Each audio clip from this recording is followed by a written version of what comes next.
You know what I got the other day, Pete? Stephen King's latest. Want to borrow it? Do you know who you're talking to? What do you mean? Andy, when's the last time I read a paper book? It's been decades. I would much rather use Kindle, or better yet, Audible. What am I thinking? I don't read paper books anymore either. I'm an audiobook guy all the way. For those looking to listen to the books behind the films that we talk about here on Movies We Like, not to mention all the other podcasts in the Next Reel family, get a free audiobook download and 30-day free trial at thenextreel.com/audible. There are so many great adaptations from Movies We Like available in audio form. Early on, we covered Casino Royale with director Matthew Gratzner. You went through all of the 007 books on Audible, right? I did indeed. What a series. We also covered Room with legendary Dee Wallace and Never Let Me Go with costume designer Alana Moorehead. We chatted about Fat City with cinematographer Sam Levy and Silver Linings Playbook with the great composer Harry Gregson Williams. 101 Dalmatians and Bambi. Apocalypse Now, There Will Be Blood, The Thin Red Line. There's so many great adaptations with so many great guests, and you can get all these as audiobooks on Audible, along with thousands of other great reads. Producing this podcast is a lot of fun, but it does take a lot of time. We have already dropped the dynamically inserted ads because they are so annoying and have no connection to our content. Plus, they just jam those things in wherever they see fit. We listened when you said you didn't like them. So now, we're directly appealing to you, our dear listener. Please consider an Audible subscription to help support Movies We Like and the Next Reel's family of podcasts. I've been using Audible along with my family for decades now. I love it, and I've read hundreds of books through it. Couldn't be more pleased with their service, and I know you'll love it too. Head to thenextreel.com/audible and get your free trial. It really helps us out. And you have a world of over 200,000 audiobooks open to you. So much great material available. Dive in with a free trial and get your first free audiobook at thenextreel.com/audible. Start listening to amazing audiobooks of your favorite movie source material with your first free audiobook today. That's thenextreel.com/audible. Andy, I know you've never been happier than when you're sitting by a warm fire, snuggled up in a flannel and basking in the glow of an old-school budget spreadsheet. It is a special day I can shut down the world for a little me time. In a world full of applications, why do these antiquated documents and spreadsheets still run the world? And why haven't they been updated in over 50 years? That's why we want to talk about Coda. Coda is a new kind of doc that brings words, data, and teams together. It comes with a set of building blocks that anyone can combine to create a doc as powerful as an app. Coda runs our entire business here at True Story FM, from show scheduling across dozens of podcasts and scripts for thousands of episodes, to budgets and plans and wikis and more. Coda lets us see our business in a new light. If you'd like to shine a light on productivity in your business and save money along the way, check out Coda today at thenextreel.com/Coda.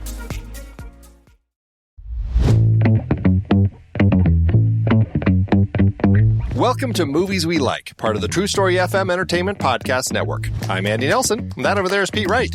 I'm Pete Wright. Hello. On today's episode, we have invited Sophie Barthes to talk with us about Persona, a movie she likes.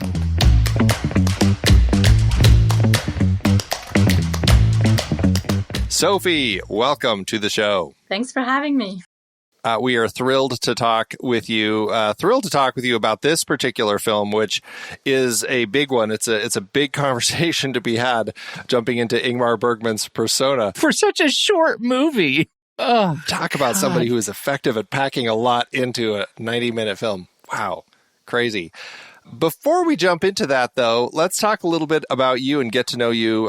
You have made 3 feature films now. Your third one has just been released to streaming, The Pod Generation.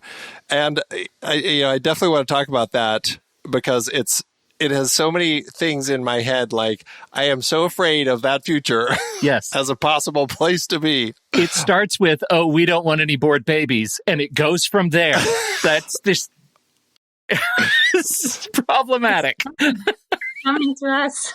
Yeah. Someone who streamed the movie actually recently contacted me saying he was developing this technology and wanted to talk to me about the ethical implications. Ready soon. No. Yeah. Don't answer the call, Sophie. Yeah. Don't answer the call. But I find Wow. it so fascinating, though, because clearly, like looking at that film after what you had done before that, which was Madame Bovary and Cold Souls, kind of backward chronological order, it's clear that you have this fascination with stories that deal with like character psychology in situations. I mean, every single one of them is a different time period. Well, I say that Cold Souls kind of could be pretty close to the world of the Pod generation, but I have a feeling it was kind of like the weird Charlie Kaufman modern world. This is kind of the way I read it, but they're all different time periods, but clearly you have this interest in tackling like character psychology and the kind of the choices that they're making in their own lives because of how they're feeling inside, and kind of like then, of course, how all of that expands into everything else going on around them. And I guess as a starting place for this conversation, you know, getting into the world of coming up with these stories and directing these films, you know, what's your, like, how did you start? Like, where did you come from as somebody who was like, you know, before you started film school? What was it that kind of drew you into telling stories like this? Well, I think if I try to think of the common theme between the three films, it's probably our relationship to consumerism and the commodification of everything. So in Cold Souls, it's about the commodification of the soul that can be extracted and sold and replaced. And in Madame Bovary, it's also the first time a writer was talking about credit and consumerism in the 19th century. And the Pod generation is about what tech is going to do to us as human beings and replace us little by little in order to commodify the brain and the mind. So I guess it's a subject that it's been in my mind since I moved to New York. I came here. I still have my very strong French accent. It's a bit embarrassing 22 years later, but I came to study at Columbia University and I studied film and journalism. So I was coming more from a documentary and journalism background. But then I gave myself 5 years after film school thinking if I can make a feature within 5 years, I'll stick with it. And if not, I'll go back to do journalism. And I was lucky that my first film was produced by Paul Giamatti and he acted in it and then he went to Sundance and it was a great beginner's luck with this. But yeah, I guess that's maybe the theme that interests me to explore in the map. That's how I feel in this society somehow. that is one of the things about Cold Souls that just watching Paul Giamatti, I can't help but think that Paul Giamatti has got to be your spirit animal. Like if there is ever a hand to glove fit of a character to a premise, it's got to be him in that role. It's incredible. Yeah, I wrote it for him. And so but it's a very strange story. I wrote the script for him as himself. And then the script got an award at the Nantucket Film Festival. And Paul Giamatti was there to give an award to Alexander Payne for Sideways. And I told him, I wrote this for you. And he thought I was completely crazy. and then it was like, it's based on a dream I had. And in my dream, it was actually Woody Allen who had a soul that was the shape of a little chickpea. And he was like, oh, I also write my dreams. And we started talking about our dreams. And then the Monday, he was like, I want to read it. And him and his wife had a production company. And so I gave them the script, and 24 hours later, they said, we want to produce it, and Paul wants to be in it. So I guess this was really beginner's luck. It never happened again. That's amazing. That's amazing. Pete's right. He is so perfect in the role. And not only is he perfect in the role, but then you go and you include Uncle Vanya in there, and it's like, he kind of is perfect in that too. Like he fits all of that so well. And the whole chickpea thing, like I think one of my favorite moments. It's such a small moment in the film, but it was when he goes to have dinner. I think he's in Russia at this point, and he gets the plate brought out to him, and it's a salad, and he just looks down and there's like chickpeas in it. It's just like that. That whole connection. It's just like, yeah, talk about something that can sour you on a food. Like finding out your soul looks just like that. can we talk a little bit about your aesthetic too? Because especially those two movies, like they have such it's kind of that retro future kind of feel. Everything's sort of there's just a lot of bulbousness and round in the design aesthetic, and I'm curious where that comes from. Like, is that all part of your dreamscape, or because there's a lot of it that feels like a 70s Woody Allen joint, right? That just feels like everything you want to know about sex, but we're afraid to ask. Where does that come from for you? Wow, exactly. Spot on. This was a big influence, all the early Woody Allen, Sleeper and everything you wanted to know.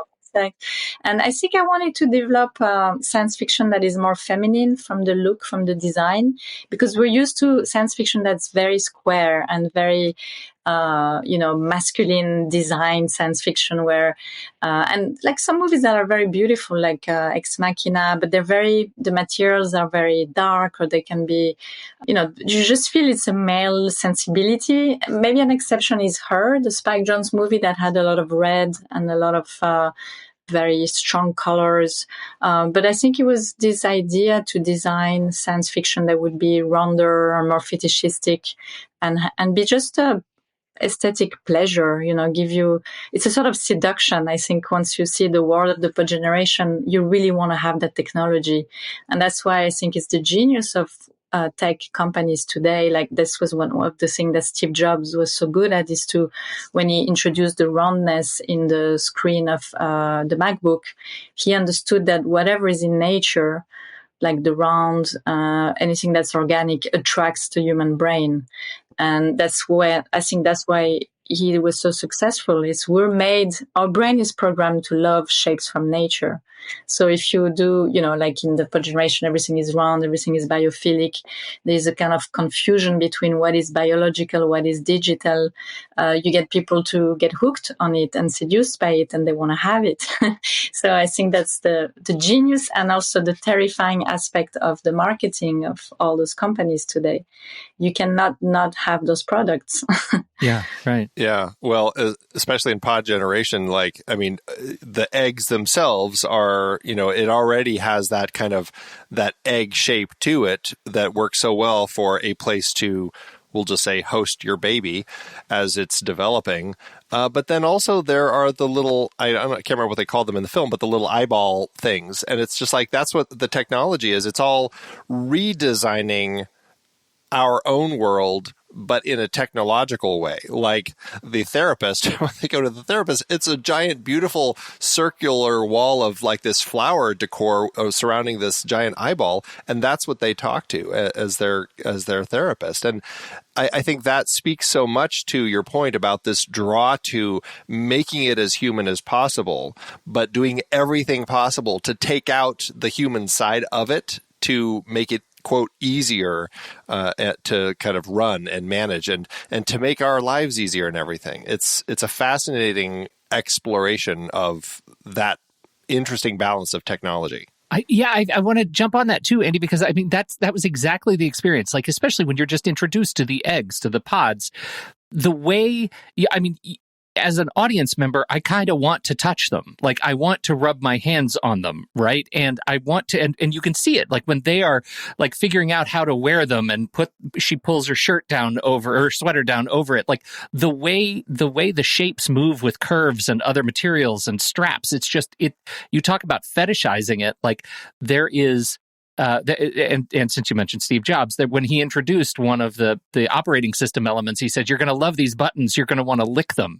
I thought of that as I was watching this film, that there is so much just like, I want to touch these curves. I want to be a part of this world. And that makes me feel like you're too powerful for your own good. Yeah, that was exactly the conversation we're having with Clement Price Thomas, the production designer. We wanted to make it almost making us feel like children, that you wanted to touch the things, you wanted to lick them, you wanted to have them, and that's what they're doing. And they're very good at doing this, all those companies. And that's why we're hooked to technology the way it's presented to us now. And the eye, for instance, it didn't have to be moist or to blink. We added those features. We're having a lot of fun with the VFX company, thinking it has to be very confusing for the person sitting there, because it could be just a black camera. It didn't have to even be materialized. It could be like in Her, it's just a voice, it's like Scarlett Johansson voice, and that's all you need. But we decided to make it like something tangible, and because it's even more terrifying. It pulls you in, and you're not sure what you're looking at, but you can't stop looking at it. And I think that's a very Orwellian science fiction approach to say, that's what I think is terrifying about what's happening with artificial intelligence today. They've started ChatGPT actually the same week that the movie was premiering at Sundance, and they haven't asked people their point of view. Like, no one has been consulted democratically about, is this good for humanity or not? We've just been testing it for them. 100 million people connected in 2 months and tested ChatGPT and gave their information. And it's a little bit like if you put a cancer trial drug on the market and with no warning, and people are just guinea pigs of those companies. And we don't know the consequences until it's going to be too late. And already you have Elon Musk and all those people apologizing and say, oh, you should regulate us because this is a very powerful and dangerous technology. But it's already almost too late. It's already there, And so I think there is a total moral bankruptcy that's happening in the Silicon Valley, where we have had no democratic debate. Those people have not been elected to make those choices for humanity. And that's why we had the writer's strike, that luckily it's just going to end right now. But this was the first human demonstration of some sort of resistance to what's happening with artificial intelligence. And I think the film, when I started writing it, it was like 4 or 5 years ago. I had no idea this crisis would come. But that's the beauty of science fiction. You start writing and reality catches up. And now it's a documentary. I mean, I'm convinced all these technologies in 5-10 years, you would have pods, you would have giant eyes you're talking to that are telling you what to do with your life. It's coming. It's almost already there. Right. Another interesting aspect that you're kind of looking at with these stories is how technology, or how, I guess you could almost say, the changing times, just, tying this into also Madame Bovary, which, as you said, is the 18th century. It's also like how these changes in how, whether it's technology or societal changes like creating credit and things like that, like how it shifts the way that people's expectations are within society, and expectations of you. In Madame Bovary, certainly it becomes this expectation to kind of like, at least the way she interprets it, like to create this better life and more and more and more and bigger and better stuff. But aren't you happier when you have that silk lining in your coat and all of those sorts of things? That it's that line that she's crossing, because it just seems like, well, this is where society's moving and I want to be there. And look at what happens in the pod generation at work, where they're actually like, well, you shouldn't bring your pod to work. It gives us concerns that you brought it here today. Like, it's just like the way that those expectations, and just like the working world and making things easier for the working mom, but it's really, you still have to cut all that stuff off. It ends up creating, I don't know. I find that the way that you're exploring these different stories to study those characters, the psychology of the characters within societal expectations, I think is a fascinating element that you continue to include in all of your stories. Yeah, thank you. I think, Flaubert said it, that he was trying to explore the French society in the 19th century and the birth of capitalism before capitalism existed, but he was pretty visionary. And, when she talks to this man who wants to sell her all these dresses, she has no idea what credit is. The concept of credit didn't exist. It was the birth of credit. And once people start to live beyond their means and be in debt, that's when the vicious circle of consumption starts. And that's why I was so fascinated by that story, that it was so modern that he could envision what capitalism was going to do to us. And I'm not anti-capitalistic or Bolshevik or whatever, but there is an enlightened capitalism where, and I think right now capitalism has taken a turn that is very much based on inequality. Like there's 1% of people having 99% of the resources. It doesn't seem very normal, and the growth is not capped. So it's growth for the sake of growing. And that's what I was trying to explore in the pod generation, that if you let those companies without any regulation, they're going to do whatever they want. And it's a little bit the same allegory in Oppenheimer, where, Hitler commits suicide and they look at each other and they say, should we continue building this bomb? And they're like, well, we've come so far, we should continue. And it's this idea that the hubris, you do not stop because there's no regulation and no one is telling you to stop. So you continue. That's a very human thing, and that's, I think, the beauty and the strength of America as a country. It's a country of innovation and constant creation and love of, going forward. But it's also very scary because it does feel a bit like Mad Max Fury Road, where you're going straight to a wall at one point. And it happened with social media. Like, they didn't regulate anything. And then fast forward a few years later, they're like, oh, this is messing up with the election. We have a mental health crisis in teenagers. And then you have Mark Zuckerberg at Congress saying, oh, we had no idea. And it all feels the same story is repeating itself now with artificial intelligence, that we're not regulating. Europe is already regulating pretty hardly. And in America, we're waiting for the crisis to happen. And then there's going to be a panic and then it's going to get regulated. But it's interesting to see humanity repeating the same mistakes every time and not learning from history. Well, the rule, I think, of modern capitalism is that the stop signs always go up after the accident. I think that's right. Haven't we learned that? I think that's settled science. Yeah. That's right. Well, certainly the American way. Yeah, right. We've nailed it. No notes, America. Pros at that. Oh, my gosh. All right. Well, I think this is a great point to switch our conversation over and talk a little bit about this intense film that you brought to us, Ingmar Bergman's Persona. In these words, the leading film critics of Europe have honored Ingmar Bergman's new film, Persona. Persona is a knowledge, a terrible knowledge of our loneliness, our estrangement, our inability to reach one another. It is a confession of our fears, of man, of failure, of death.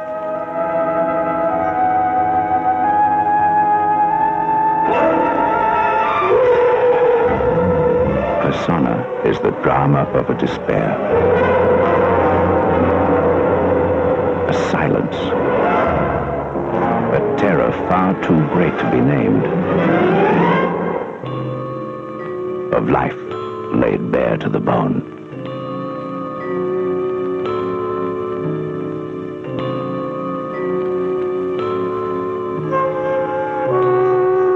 It is a drama of the skin sensitivity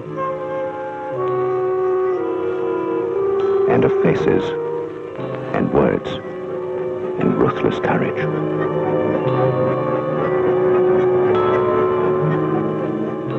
Persona is an illusion shattered,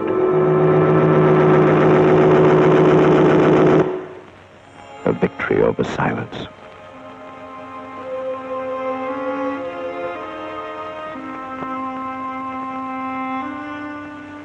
A new film from Ingmar Bergman, Persona.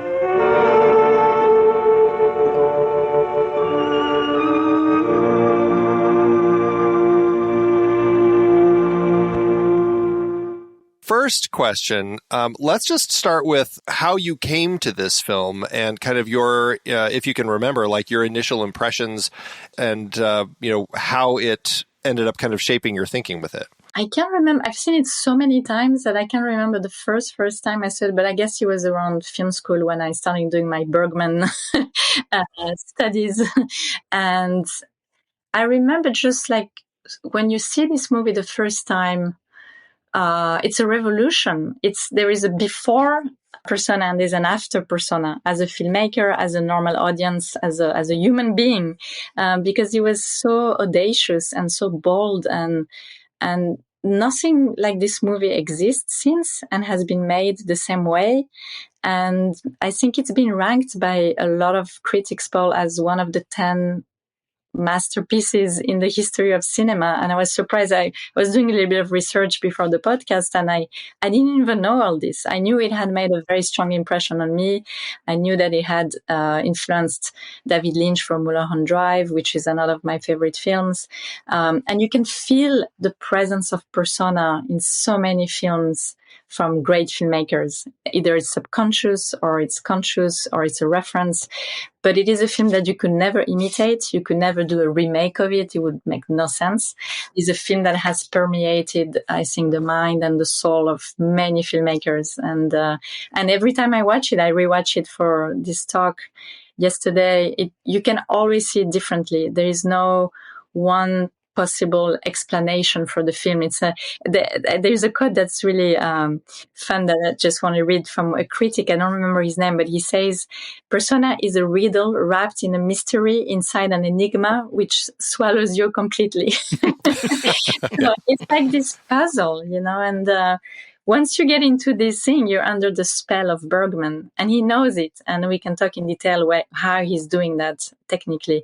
But he knows he's a magician, and he knows, and he's showing you the tricks also. And he keeps telling you, I know I'm playing tricks on you, and I'm just, making a film, and you should be aware this is a film. I mean, right out of the gate, we're getting the little projector, the little spark in there kind of lighting up and everything and getting it going. And then the film spinning up and everything all the way to the very end when we see it kind of dissipating. This film, I remember, I first watched this and I must have been in a state where I just wasn't ready for it, because I just remember walking out of it going, I don't think I got that, and I don't think I liked it.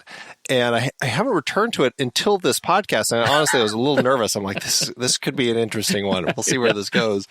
And I put it on again, and I feel like my mind was blown. And I'm like, what was I watching that first time? Like, I know I watched this film, but I feel like it just experienced it for the first time. Like, right out of the gate, I'm like, this is some of the most fresh, innovative filmmaking, just the editing style, the cutting style, the camera movements and everything.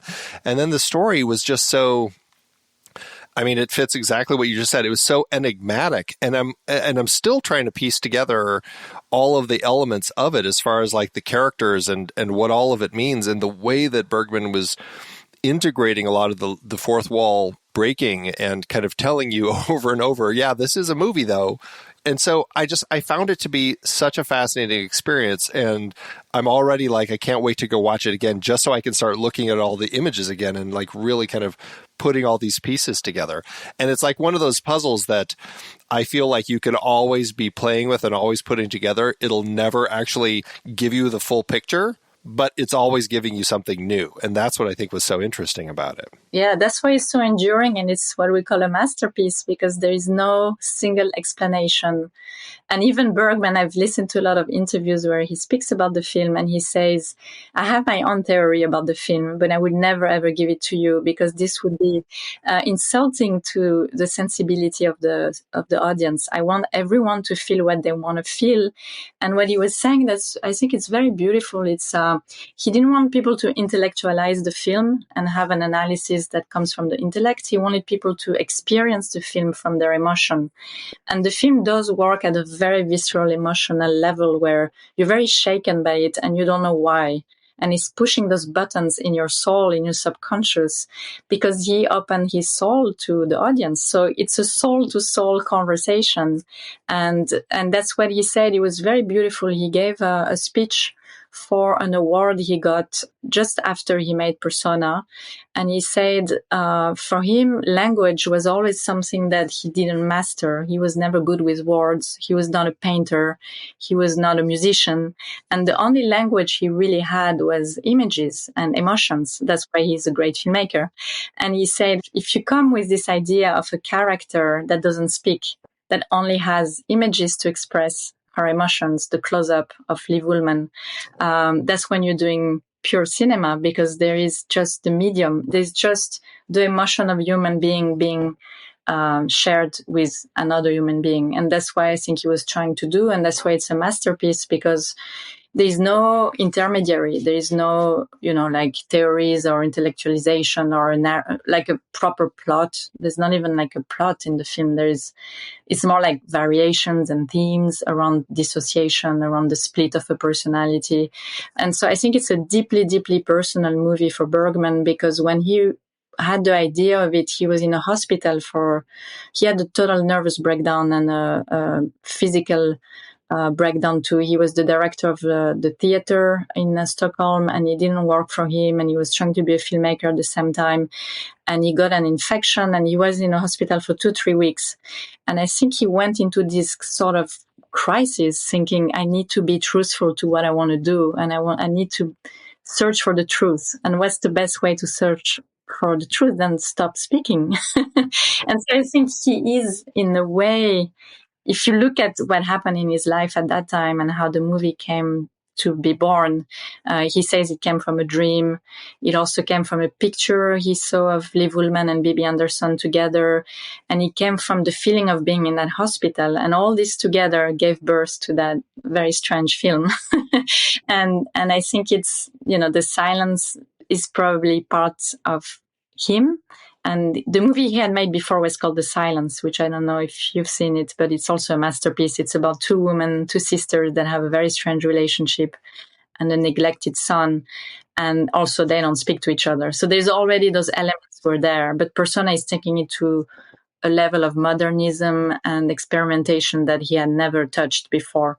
So he said that in a way, Persona saved his life because he was in a turmoil, artist, and it was his artistic salvation. And for him, there was a before and an after of Persona. Just like for us, yeah. Yeah, because that's where he met Liv Ullmann, who became his muse. Sure. And then they made like 10 or 11 movies together, and they had a child together. Then they separated, but they continued collaborating. And she was probably the most important collaborator in his life.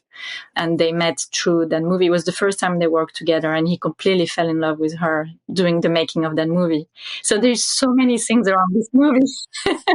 Yeah, right. Well, it's funny you're talking about that, and I don't know why this film came to my head, but it ended up like the way that you were describing that made me feel like when I ended up watching Stan Brackage's Window Water Baby Moving, which is obviously a totally different type of movie, but still, like, there's something so personal, and again, it's an avant-garde film where it's just images about him and his wife having a baby and stuff, but there is something about opening yourself up and including like raw personal images and images that kind of come from your soul to put into this story that really, I think, reflects quite strongly with exactly what Bergman was doing. And I think you look at kind of what avant-garde filmmakers were doing, and you can really see in some of his style in this particular film that he's really playing with a lot of those tools and techniques. Yeah, it was the golden age of European cinema, I feel, the 60s, like Godard just met Abu Souf, I think, and Buñuel was also experimenting a lot. Although Bergman always says he didn't like Godard's work at all, but I do feel there is some sort of similar technical elements in the modernity, in breaking the fourth wall, addressing the camera, the composition of the frames, the beauty, the aesthetic. There are some similarities maybe from the time, what was happening in Europe aesthetically. Also Fellini, Antonioni, they're all kind of linked in this kind of, I would say, Jungian movement where the artist had to reconnect his animus and his anima, the feminine and the masculine part. And that's why those filmmakers who are male, that's why it's so interesting for me as a female director, talking about a director like this who is a male director and able to write the most exquisite female characters. And I think it should reconcile us with the idea that we're just filmmakers. It doesn't matter if we're a female or male filmmaker, because we have the example of in the history of cinema of those male directors writing the most precise, incredible studies of the female psyche. And maybe it was part of him that, there is this feminine elements in him that he was exploring through those female characters, or he was hiding behind female characters to talk more about himself and using it as like a sort of mask.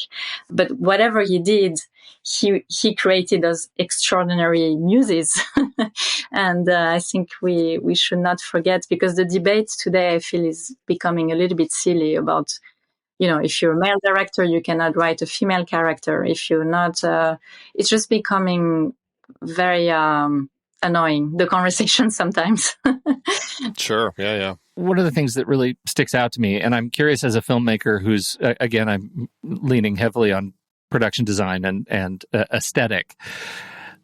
What is it that inspires you about this movie? Because this movie is an exercise in narrative and production austerity measures, right? Like the thing that jumps out to me after an hour and 23 minutes with this movie is how the hell did he do that to me with so little on screen, right?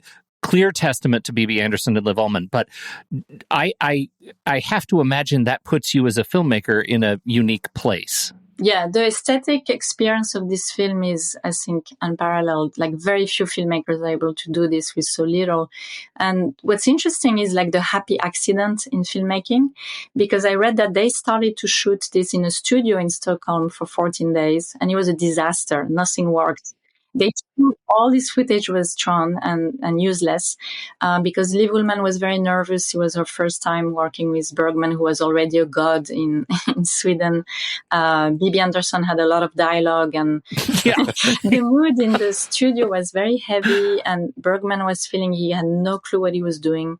And he got very nervous, and then he was like, that's it, we're going to Faro.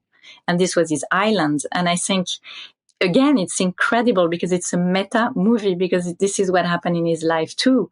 When he was in crisis, he moved to that island and lived in that island and made many movies in that island.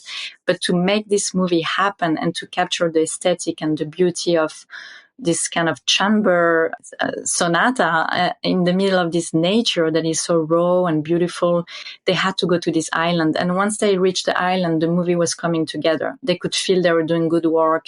The framing, like the light, they just felt something was working. And you see like the way he approaches, like he had this conversation with his cinematographer, Sven Nixby. They decided that medium shots were boring. They're not going to have any medium shots. So they decided it was going to be extreme close up, and very wide, very long takes. And that works psychologically for the film because you have to study the face of those actresses. And maybe it's a reference to Dreyer, who did Joan of Arc in 28, who was also a Swedish filmmaker and was the master of close-up. But then when you see the juxtaposition of those extreme close-up that are on those faces that are so expressive, and then those two women lost in this nature that is so powerful, it says something. It says maybe the drama of human beings is nothing compared to the force of nature. So suddenly there's another meaning that's created through the location. And that house for him was very inspiring. I think it's the house where he lived or he rented for a while before building his own house on the island. But definitely there is, there's an aesthetic and a beauty that is completely controlled because Sven Nixby is someone, I think, a cinematographer who knew exactly the shots he wanted, and he was very designed and very intentional. And at the same time, it's completely free because they built it a lot in the editing room, and there is no plot per se. There is just those, when you see in the notes of Bergman, he had a notebook when he was trying to start the script for this film, and it's all impression and feelings and sensations. There's no scene writing. There's no, of course, he wrote the dialogue at one point, but it's all, he wanted to keep it very raw, I think, in terms of the material that he had in his hands. But then the execution with the cinematographer, I think it's extremely planned. And so it's the two things coming together and you have this incredible material. And I think in the edit room, they invented a lot of things in the edit room. There's a very famous shot, which is the two faces of the actresses that are blend together. So one profile is B.B. Anderson and the other profile is Liv Ullmann. And they took the bad profile because everyone has a profile that's not as... Yeah, the wrong side, yeah. Yeah. So they took the two wrong side and created that face. And apparently when the actresses came to see it in the edit room, they didn't recognize themselves. They recognized the other actress. That's how it works. We do not recognize our dark side, our bad side. We can erase it from our brain. So they're experimenting with all those tools with very little. They didn't have VFX. They only had their creativity, their camera, two characters, a house. It's spectacular, I think, as a cinema. Yeah. And it was interesting, just a side note to all of that, but just in the scope of the camera work, like what was the style that they liked, like the long shots, the close-ups. Obviously this wasn't an influence because it, came out the same year, but seeing something like what Sergio Leone would do with like a huge vista and then a character pops up like right close in front of the camera, which we had in this film, as we see, I think it's with BB Anderson. Like this is when they're in their black outfits and she's way down on the beach and we're just kind of watching her. And then out of nowhere, suddenly Liv Ullmann pops up and she's like right in front of us. Yeah, I noticed that shot again yesterday. And it's so funny you're talking about Westerns because Bergman was saying, I have much more fun watching a Western than my own Bergman movies. But that he was unable to make a Western because he didn't have the craft to make a Western. And all his movies had to be emotions that he was feeling, but that he really was taken and admirative of Westerns. So maybe here you go. There is a reference to Sergio Leone. Yeah, right. Oh my gosh. Now watching the way that the story gets crafted and built.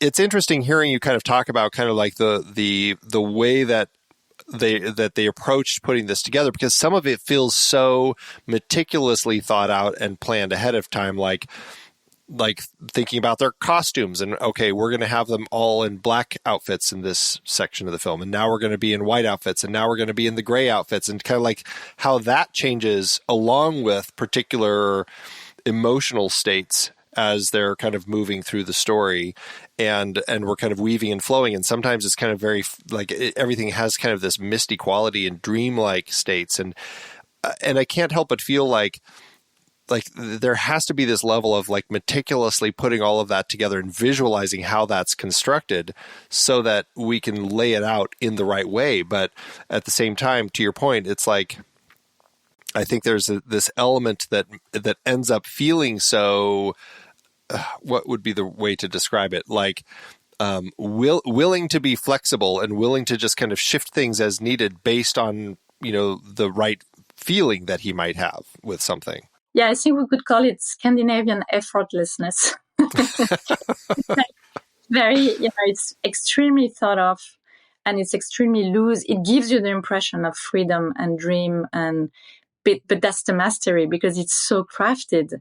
It's a bit like Mulholland Drive, Mulholland Drive, you don't know. And that's the strength of Persona. You do not know from visual clue what is a dream and what is reality.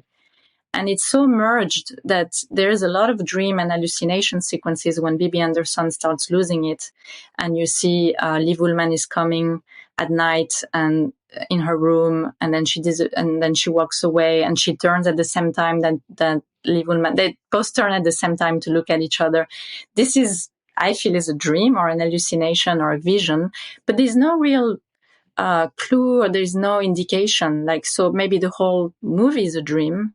Maybe, he's telling us it's a dream within a dream. It's a Pirandello theater play.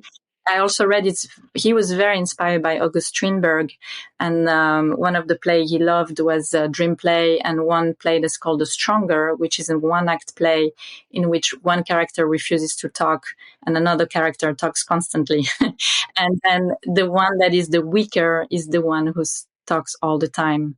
And at the end of the play, the character who is winning and has the most power is the one who was silent during the entire play. So for sure he was inspired, and he said himself he was very inspired by this play.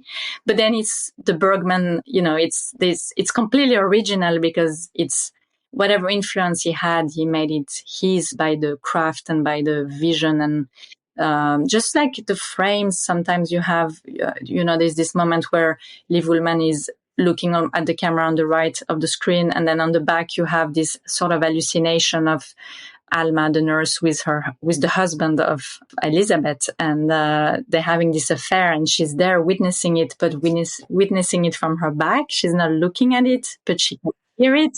And this was completely incredible to do this, because it could completely not work, but it does work in a very strange way. And you're completely hypnotized because you do feel as a viewer that you're voyeuristic person and you shouldn't be there watching this, but you can't stop watching it.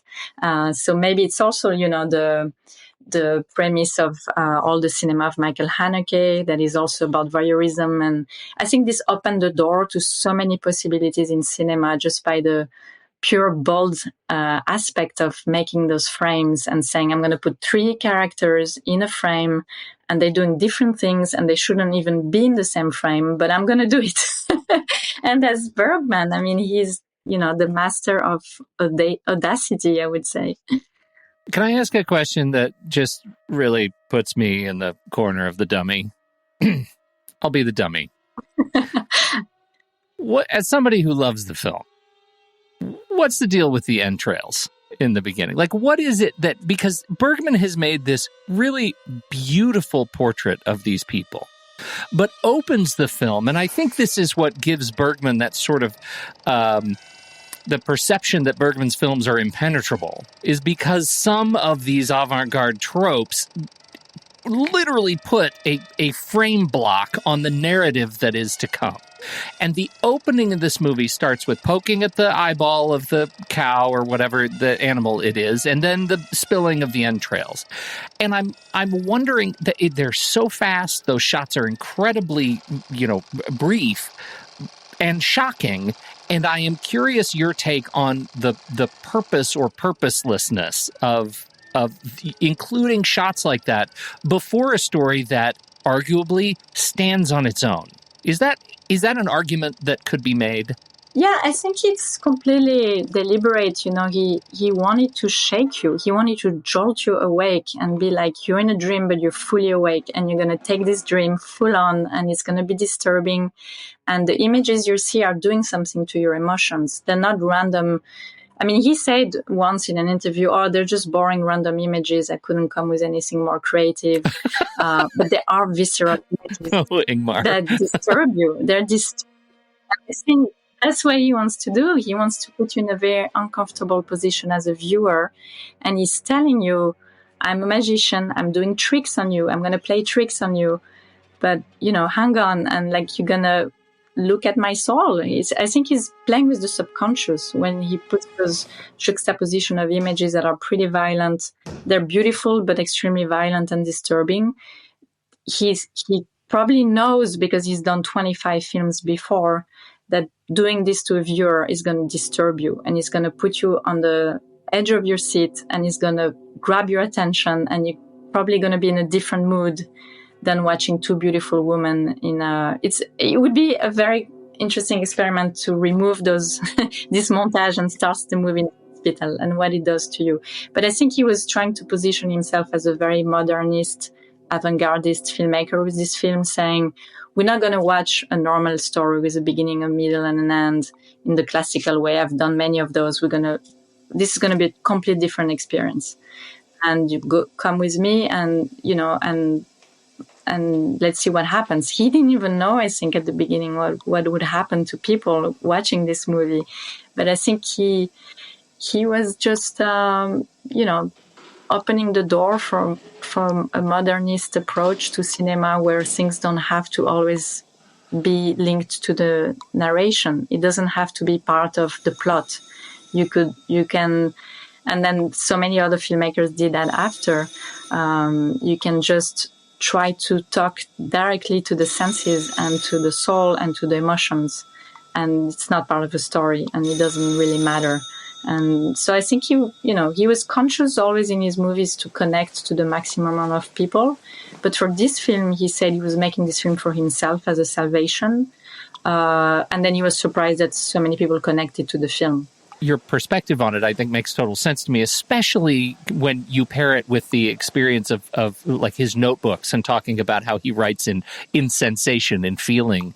Because to me, I can imagine him sitting in the booth looking at coverage and thinking there is no other emotion-shaped tool for me that I can use than this of violence, like this shot of violence. This is the only thing that triggers me to get to the place I need to be to watch these women have their experience together. I mean, it makes sense, but I think that's what gives the film the reputation of being for the cineasts, for the the people who like to experience and think so deeply about film, and makes it less popular and impenetrable for a lot of people. I think that's always good. I mean, I think there's definitely that read of that probably came from this time of the art house, European art house cinema that always was, people were ready to spoof in whatever ways possible. Yeah. We've seen it countless times even I think The Simpsons did something where it's just like the black and white. Once you go black and white and contrasty and the shots, characters aren't looking at each other, then suddenly it's this art house thing. I definitely think that there is something there, but at the same time, like with an artist, I think this speaks to cinema as an art form in sometimes making these choices based on emotion and how you feel about it, as opposed to logic and plot and story. I don't know if I really understood what that was there for either, other than it made me really, I was uncomfortable as that was starting, which put me into a mindset once the film started. And I don't know if I would have gotten into that mindset to start the film without. And obviously then it shapes my... Would you have been on the edge of your seat? Yeah, right. Like I was on the edge of my emotional seat after that. Right. And it does not go back to anything like that in the rest of the movie. The most intense sequence in the movie for me, beyond that opening montage, is waiting to see what Bibi's going to do with the glass that breaks on the patio, because that is such an experience of raw, consideration, raw human uncertainty, that she does not know how she's going to handle all the intensity that she's feeling toward this other woman, and watching that play out on her face and in the way she kneels and in the way she picks up the glass and in the way we have to wait with great anticipation for the yelp of pain later. All of that plays out so significantly to me in just another way of heightened emotions, but it never gets back to the sort of vileness of the first, 50 seconds of the movie. Yeah, and I think, and that's why I picked this film to talk about today in 2023, because a lot of filmmakers, including Yorgos Lanthimos at Venice, just said there is no more real sex in movies. There is no more. Everything is a trigger warning today. So imagine the filmmakers of the 60s and 70s that were bold and audacious and working with the stuff of being a human being, which is we do have violent thoughts inside of us. And the more you repress things, the more they're going to persist and grow in size if you don't look at them. And the cinema, now there's trigger warnings for everything.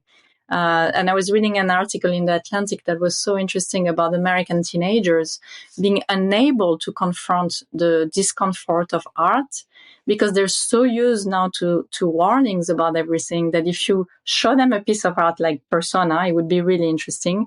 They're highly disturbed and they can't take it. Because they evolve in this little cocoon of everything is a warning, everything as you have to stay in the comfort zone of what you know and doesn't make you feel, but that's not the art function. And Bergman was a true artist in the sense that he was looking at the complication of the human soul and the darkness and the light and the beauty and the love and the tenderness, but also all the dark thing. And it doesn't have to come always with gun violence or with other type of violence we're seeing in movies today. It's a violence that's so out there, but it's actually, you're immune to it because you've seen it so much. But then when you see real psychological violence, of symbolic violence, you don't know how to deal with it because the movies are not doing it anymore. And so that's why I wanted to bring this movie back into, let's talk about those images. And to go back to another film that I think it's very disturbing that the images were not shown, and they're shown in this film. We're seeing a man being burnt. We're seeing a kid in Auschwitz being arrested in the ghetto. And talk about a movie like Oppenheimer, they're not even showing the consequences of the bomb on the Japanese people. It's not shown. That image is not shown. And politically, someone in the 60s, someone in the 70s would have shown what the bomb did to Japanese people, to their flesh, to the children running to. We don't see that. It's like, was it a conversation with the studio about, this needs a massive trigger warning? We can't show those images. And that's what Bergman said. He said, if I don't show these images, I'm not doing my job as a filmmaker. I don't need to intellectualize and talk about it for hours. All I need to do is show an image. And when he shows the image of this man burning himself, he was being reproached at that time that he wasn't very vocal about the Vietnam War. And he said, I don't need to talk about the Vietnam War. All I need to do is show one image. And then this will be imprinted in your brain and your soul, and you would have an emotional reaction to it.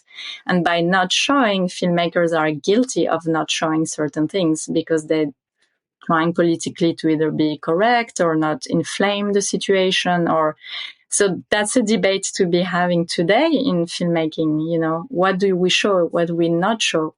And I loved Oppenheimer. I thought it's an incredible movie, but I was extremely shocked politically that they're not showing the consequence, because children, like my daughter is 14 and she's never seen those images. I've been to Hiroshima. I've been to the museum. I've seen those images. So I know as an adult what happened. But a kid of her generation that has not seen those images, they have no idea what it did really to people, you know. And that's the duty of a filmmaker, is to communicate this. And that's the strength. And that's why I think Bergman is so bold. He's like, I'm going to show you the real darkness of humanity. And I'm also going to show you how we can redeem ourselves. And so he's trying to show the totality of the human experience without any censorship, I guess. Yeah. We just, on our other show, The Next Reel, recently talked about Rossellini's Rome Open City, which, 20 years before this film, but made right on the heels of World War II. And I can't help but think that there's this sense of also like just that Italian neorealism that Bergman may also have latched onto, that sense of, I mean, that was Rossellini filming right after the Nazis had just pulled out of Italy and portraying the Nazis in very awful ways. And I mean, seeing them torturing people and everything. I mean, it's a kind of a brutal depiction that felt very real. And I mean, it's interesting because I think while Bergman's images to a certain extent there's definitely like a hallucinatory dream side to the way that he's putting them into this film. It doesn't have that certainly it's not that neorealist style of filmmaking, but there's something so visceral about them still that I can't help but feel like that's what perhaps Bergman saw in that Italian neorealist style of capturing something that feels so real and authentic. And I think Bergman has found a way to imbue a lot of those with a lot of the emotional weight, like the way that we're cutting from those images, like you said, the immolation to the shot of the kid at the concentration camp and the entrails, all of these different images, they put your head into a mental space that doesn't necessarily connect with the story, but it still is putting you into a space where that becomes part of how you're thinking about all of it. And it's influencing your thoughts on the story itself. It's a fascinating way to put a film together. No, I really like the way you just put that. Like it's putting you in a space for the film, not necessarily with the film. And I think that's important, that preparatory material. It's not like Buñuel and Dali. Like it's just it really is like I come into this a little bit with what was the purpose of it, and I'm realizing that's not the question, right? I know the purpose of it. The purpose of it was I had a different experience with these women on screen as a result of how he set me up. Mm-hmm. That's fascinating. Really is. Where do you stand? I mean, are you a Bergman completionist? Have you seen all of Bergman's films? There's a lot. He made like 50 movies. I'm not a fan of the beginning, like all the studio work he did. I've seen some and I fast forward through some in film school because they're very classic. I mean, they have nothing to do with that period. My favorite period is all the 60s. Like I'm obsessed with The Silence. I love Shame. Also, that's an incredible movie about the war. All that period around the 60s, 66, 67, everything he did with Liv Ullmann, I'm a huge fan. But the last one, Saraband, I wasn't that crazy about it. But I've always watched his films just to see what he's going to be doing next. And overall, they're all pretty incredible, you know. He's such an interesting filmmaker because I feel like he's a filmmaker. Maybe I just need to always give every one of his films at least 2 viewings before I make up my mind. For sure. Because like we've covered, I think this is the 3rd one of his films that we've talked about. Cries and Whispers. And Autumn Sonata. Both of which I found so powerful. But like my recollection from seeing them before was like, yeah, they were interesting, but now I'm like, God, they're really amazing. And so it's fascinating to, like, I want to revisit some of the others of his that I've seen, because I that's certainly, speaking to his filmmaking style, I find so many of the visuals, even if I've forgotten a lot of details of the films, I remember just specific images of the movies that always stand out. And that certainly is something that I think is very important. And, I think, speaking to your own work, like the work with his cinematographer for his films and the way that he's crafting the images is meticulous in the planning as far as the way that he's going to construct the images. In your scope of working with your cinematographer through your different films, I mean, what are you seeing the way that, like, the critical elements of how Bergman is using camera and his cinematographer to specifically latch onto a lot of these elements and the themes and everything that he's bringing forward? Well, I think the encounter with Nick Svit was probably an extraordinary match, with Bergman's sensibility. Sure, yeah. All about their sensibilities, and you see when he lights a face, like the shadows, the work with light and shadow, the way the drama that he plays with light, it's just exquisite. Very few cinematographers are able to. It's almost, like Munch or Scandinavian painting. So I think they're an incredible match. And Bergman was a very visual director. I think the images would pop in his head, and then he would try to grab this with his cinematographer. And I'll be very curious to hear what the conversation were of, like, where do we put the camera, and how, like, all those shots that they're designed together. I think a lot they've designed together because he was very good at blocking. Apparently, he would block with his actors, and he would see if the performance wasn't working. Usually it was because the blocking was wrong. So he would reblock the scene in a way that would allow the performance to emerge, and that the actors would feel confident and good. And but then Liv Ullmann said they never contradicted his blocking as actors, because they knew if Bergman said he was right, he was right. He's a conductor. He was very strong in his opinion and his visual, because it's the 10,000 hours. He had done so many movies that at one point it's like second nature. Like I don't think he needed to do 100 takes of, like, he could feel what was working and not working. And probably it's a language, like he developed that language with his cinematographers, and they knew how to capture, like that sequence you were talking about, Pete. I love, like, the glass moment, because no one would shoot it like this today. Like, you're from her back, and then she looks at the piece of glass on the floor, and you pan, and then you go back to her. He really stretches and sculpts that moment. And today you would have a shot, reverse shot, and the piece of glass and her reaction. And this is completely choreographed around that piece of glass and her body language around it. So they're able to create sequences where from a very small detail, it becomes a huge stretch of time, and they're sculpting the time this way. So you have a sense of atemporality when you watch the movie. There's no more sense of real time. You could be in a dream, you could be in the reality, but they choose almost like a symphony. They, like music, I think they operate very much like composers for music. They choose where time is going to be condensed and where time is going to be stretched. And Tarkovsky called that sculpting time. But I think the master of it is really Bergman more than Tarkovsky, because Tarkovsky was like, the pace was very, very slow, and for some people it's completely off-putting. But Bergman knew how to energize shots by doing those entry in frame, like the one we mentioned of, Liv Ullmann popping into the screen and taking a picture. Like, very few directors were having this audacity to just shake you and jolt you. And, like, I don't know, he had a sense of it. I think he was like, his intuition was very good with composition of images, and that's why he's such a talent.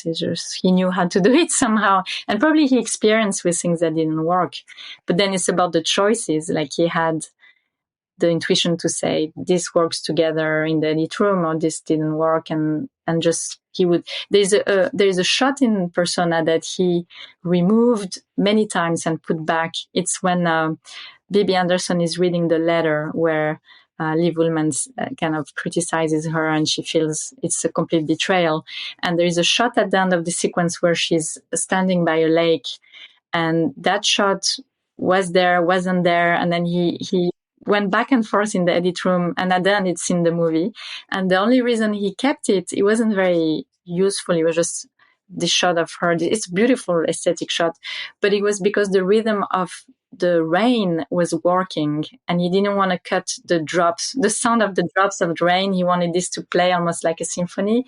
So he needed that shot to complete the experience of that letter.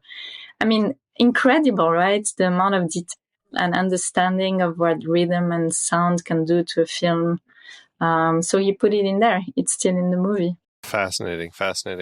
You call out just the way he was working with the cinematographer. I was texting Andy as I was watching the movie last night, and I think it was just, have you ever seen such beautiful pores?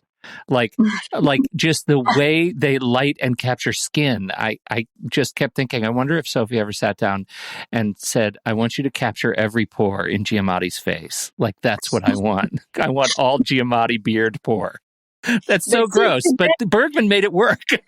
Yeah, because they probably have very little makeup and it's shot on film. And today you can't even do that with most actresses. They want tons of makeup. You're shooting in digital, so they're more exposed because the digital reads more wrinkles and all this. So they have to do retouch in post-production. So what about being so naked like those actresses? They're not naked. Their body's not naked, but their face is so naked and they're so human. They don't have Botox. They don't have plastic surgery. And that's why they're such incredible actresses. They're just using their face as a tool. And okay, they were 25 years old. They were young and beautiful. They were beautiful. Okay. Right. Yeah. But they're not trying to show their imperfection as human beings. And that's why I think, actresses should be actresses, not just to show that they're beautiful, but to show the vulnerability, to show, and it's very, very close to the face. I was also thinking of the pores, and no one lights faces like this anymore. You put frontal lighting, so it kind of smoothens the skin and you don't see all those details. And that's why I think today is so interesting to watch this movie, because it's truthful. It's about the truth. She's not speaking because she wants to reach some sort of truth of the human experience. So Bergman is like, if I'm going to do a movie about truth, I have to be truthful with my actresses and show their, go very close to their skin and show all the imperfection, all the micro expressions.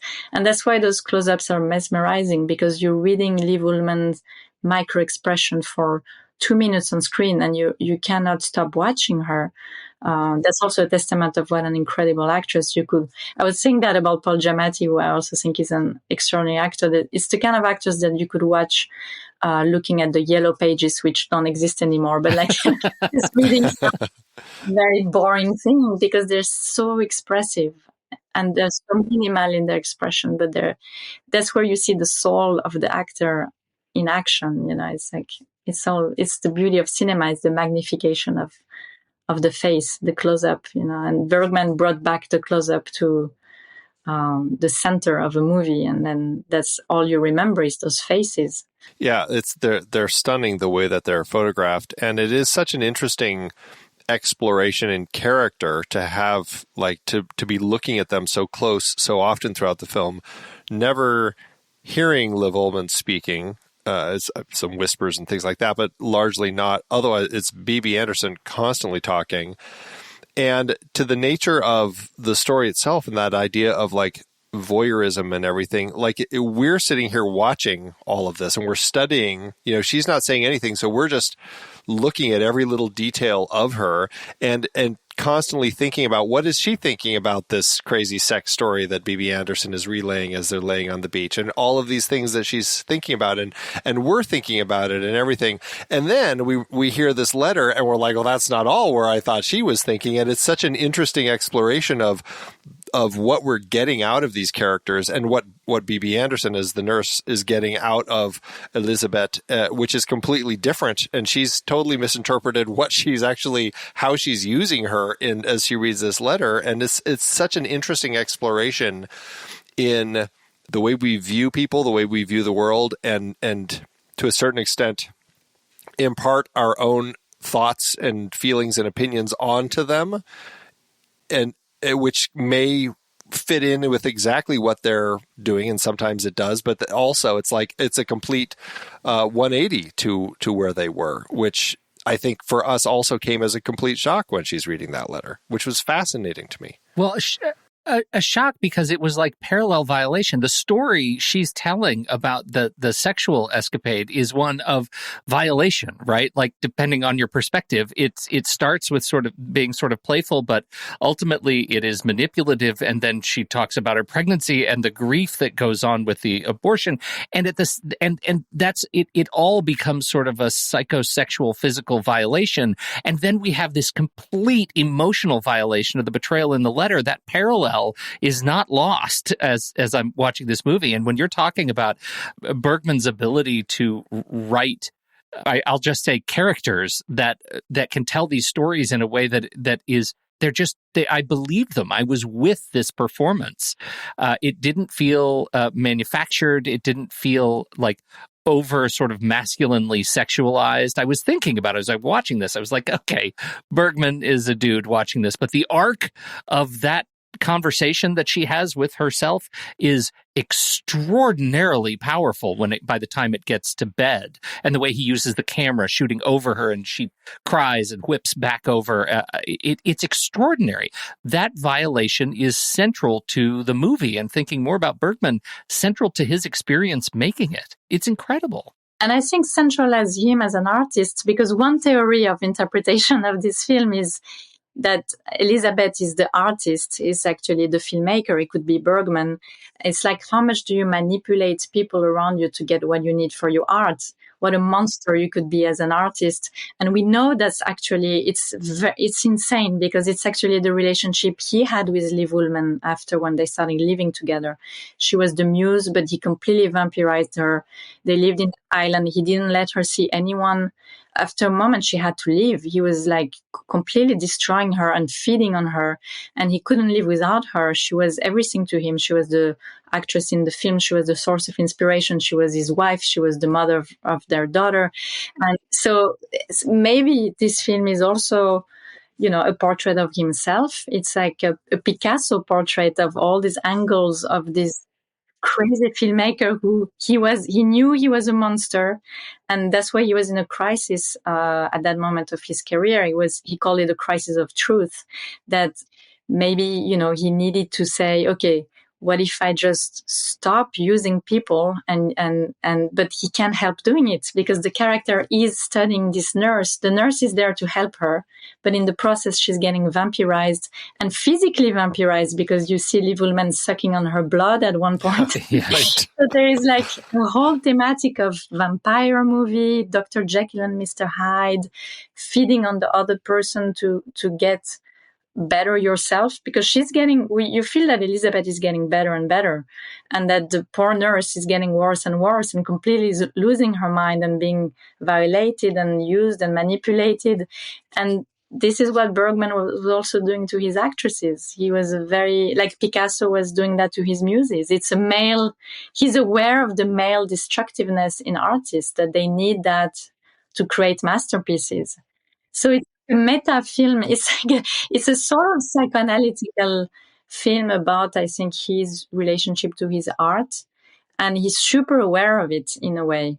And maybe he's hiding behind those female characters to actually talk about himself and his relationship to the people around him, because he was very destructive. To the point where we have the shot when Elizabeth's husband is there, and Alva is like, confused, or she's like, I'm not her. But then Elizabeth is behind her and like takes her arm as like she's guiding her, like she's directing. She's no. Like, it's like, oh my God, this is so creepy. What is it like? I'm like, that is like such a weirdly meta, like stepping out of it. Like, I'm going to direct you how to handle this situation. It's like, yes. Maybe she's an actress, but she's also a director of everything that's happening in that house, because she's directing the emotion like a puppet. This poor nurse is like a puppet until she rebels. And then we don't know at the end. She takes a bus. We don't know if she's going to get better, if she completely lost it. We don't know if Elizabeth is ever going to talk again. We don't know anything. Yeah. And so we've watched these 84 minutes and that Bergman would say that it's like, I don't want you to know and solve these. Movies are not like things to solve. They're just things to experience. And then it would stay with you longer if you have no idea what happens to those characters. And if it was an American studio movie, you would have a resolution and you would have to know what happens to those characters next. But that's the beauty of, Bergman and his strength. He's withdrawing that information so tightly because it is about human beings. You cannot solve a human being. There's always going to be changes, and the soul is evolving, and it's complex and complicated, and especially if it's part of him in those characters. How do you solve Bergman? It's like, Yeah, right. you just can observe it. You can live with him. You can go through the same emotions and do a catharsis of your own emotion as a human being, because you can project that similar things happen in your life, in your relationship, but you cannot solve it. There's no answer to it. Wow. Andy, how'd the movie do at award season? Did it sweep all the international entrails exhibitions? This film, I think considering for the time, it probably struck a lot of people as a European art film. It did well for itself. 8 wins with 4 other nominations at the BAFTAs. Bibi Andersson was nominated for Best Foreign Actress for both this and My Sister, My Love, but ended up losing to Anouk Ami in A Man and a Woman. At the National Society of Film Critics Awards, Anderson won Best Actress. It was nominated for Best Cinematography, but lost to In the Heat of the Night. Interesting loss there. I think In the Heat of the Night looks good, but I feel like between these two, I don't know what else was nominated, but I'd absolutely pick this. For sure. Bergman won Best Director and it won Best Film. It was also nominated for Best Screenplay, but lost to Bonnie and Clyde, interestingly, which, strong film. I can understand that. Last but not least, at the Cahiers du Cinéma, they included it on their top 10 list of 1967 top 10 films. And the budget. And I have to preface this by saying, Andy, do you look forward to a time when we actually start talking about movies where you can find budgetary information again? It's been thin lately. Yeah. It has been thin. This certainly was a tough one. I couldn't find anything regarding what Bergman had for a budget for this particular film. What I did find was that it opened in Sweden August 31st, 1966, and here in the States, March 16th, 1967. It looks like it made $250,000 domestically, and what I could find was $90,000 internationally. I don't know if that's just Sweden or everywhere. That gives it, based on what I have, a total gross of almost $3.2 million in today's dollars. Without any other numbers, though, that is all I have. I mean, it's just an absolutely fascinating film. I'm thrilled that you brought it so that we could have a chance to chat about it because I hadn't rewatched it, and I'm really glad I have now because I now have it in so much more awe, really, as to like what Bergman accomplished with it. It's a fantastic and haunting piece that warrants multiple viewings. In fact, have you ever had a chance to watch this on the big screen? This is something that I was like, I would love to see this up on the big screen. Yeah, every time there is a retrospective, I go see it on the big screen because it's those movies that you have to experience, the magnificent close-up, and that size on the big screen, and it's so beautifully shot, and it's an experience that you have to have on the big screen. But it's also very powerful just on the TV screen. That's the power of this movie. Yeah, sure. Yeah. It doesn't actually take much to set this movie off, right? Yeah. Still mesmerized, and imagine like how many years ago it's been made, and it's still so relevant and so modern. For even we've seen so many movies, and it's still something that is very fresh. And I'll be curious to see how the new generation. I'm sure it still works for. I want to show it to my daughter one day and see how they're affected by it, and I'm sure it's going to endure more decades and decades of life. Yeah. Yeah. Well, that's what's great about great art is that it always finds a way to kind of find a way to remain timeless and kind of keep influencing people. And that's what makes it an incredibly film to talk about. So, Sophie, thank you so much for joining us with this. Great pick. Thank you so much. Do you have a place online where you direct people anywhere where you like Instagram or anything like that, or you try to shy away? I mean, I feel weird asking you that, having just watched the Pod Generation. I'm like, probably not. I'm criticizing it in my film, and then imagine I'm on Instagram. Yeah, right? You're right. What's your Chat GPT handle? No, I really think it's poison. I just can't go. I'm doing a series right now. I'm writing a series about artificial intelligence. And the more I research and the more I talk to people that are in that field, the more I feel, I mean, we have to laugh about it. Otherwise it's too depressing. But I do think all these things have been very poisonous to not our generation, not that much, but to the younger generation. So yeah, I'm not, prehistorical figure. Yes, right. No, totally fine. Well, we will certainly include links for your 3 features in our show notes for this, so that people can check them out, because they're all worth watching and interesting films to pull a lot from. So, Sophie, thank you again. We had a great time. It was a pleasure. For everybody else out there, we hope that you liked the show, and certainly hope that you like the movie like we do here on Movies We Like.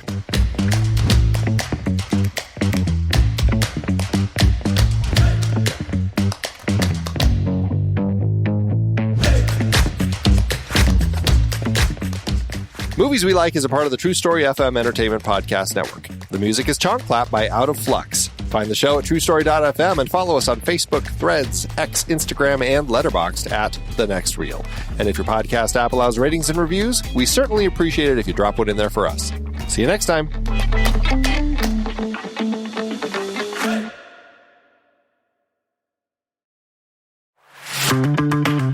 It's hard to believe that we have been having in-depth weekly conversations about movies since 2011. So many great conversations over the years about so many great movies. All that said, producing this show week after week requires a ton of work behind the scenes. Becoming a Next Reel member gives you access to all sorts of additional and exclusive content. Plus, you're helping us keep the lights on. Just head to thenextreel.com/membership, where you can learn more about becoming a member, which costs a measly $5 a month, practically the same as one fancy coffee drink. And you get so much more. Every month, we record a bonus episode exclusively for members. Those episodes cover movies from whatever series we're covering at the moment, or add to previous series. Some movies we've covered that only members get to hear us discuss include The Blues Brothers, The Russia House, Naked Lunch, Independence Day, The Hot Rock, and Relic, the better one. Plus, members get to vote on what we're going to discuss for those episodes. We also record additional pre- and post-show content in regular episodes that only members get to hear. Like conversations about similarly themed movies. And answering listener questions from our live member chat. Speaking of our live member chat, we record almost all of our episodes in Discord, where members can chat right along with us live. Members get access to other members-only channels in our Discord community as well. On top of all that, members get all episodes a full week earlier than everyone else in a private Next Reel feed just for them that includes all the shows in the Next Reel family. The Next Reel, the Film Board, Movies We Like, Sitting in the Dark, and more new projects on the way. To top it all off, members don't have to listen to ads. We've already eliminated those annoying, dynamically inserted ads that, let's face it, we all hated. We are listening to you. We love podcasting for a living, and those ads help to pay the bills. Now, we're counting on you, dear listener. We promise. We aren't going back to those terrible, dynamically inserted ads that don't relate to us at all. All we ask is that you consider supporting the Next Reel family of podcasts with a membership. Again, it's $5 per month or $55 per year. Just head to thenextreel.com/membership. thenextreel.com/membership. Get your access to early, ad-free episodes with bonus content, member bonus episodes, and access to member channels and live streams in Discord by signing up today.